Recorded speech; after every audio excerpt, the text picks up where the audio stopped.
Thank you for the introduction, Rob. And I want to take a short memory lane travel down through the governor's words, and we can go back 2 years to his introduction to the joint session before last, and it's already been a tone to what he started this session with. And they were tones of wanting to take Connecticut on a different path. Clearly, we didn't do that last time, and this time we did. It took a long time to come through, and I would encourage everybody to go back and look at his words.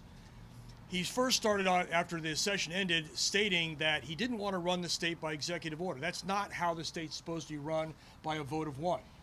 Then if you go look at his words in his executive order statement from June 30th, he reiterates that and challenges the legislature to bring forward a balanced, fiscally responsible budget. And that, when we did that, so now here we are, months later, the legislature's come forward with a bipartisan budget. And not what has been called bipartisan in the past, which is just cherry picking some ideas from the Republican side, mostly to do with revenue, and then claiming the budget's bipartisan, but cannot convince any Republican to support it.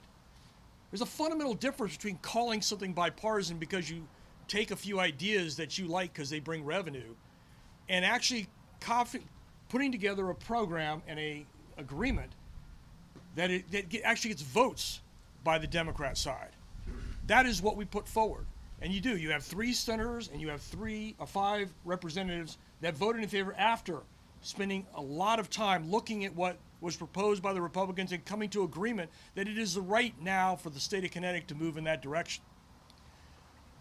But as Rob pointed out, the governor, instead of saying, I don't like it, and allowing it to become law and not putting his signature on it to echo agreement with it, he takes a positive action to counter with everything that he has said since the session ended.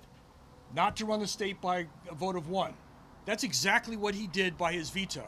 Because he doesn't have another budget to propose. Because there is no other budget out there that can pass the legislature. So in effect, he has gone counter to exactly what he has claimed. And I say claimed because actions speak louder than words.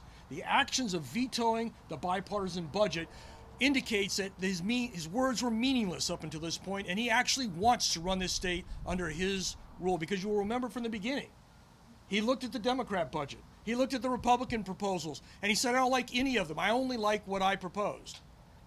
He issued a compromise budget plan a few weeks ago.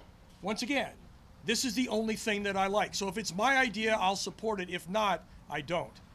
We need to have better leadership. We need to have true leadership. We need the legislature to take responsibility for its actions and override the veto of the governor and put the state of Connecticut back on sound footing and restore predictability in the near term to our towns, and for the long term in predictability in how the state manages its interface with our local governments.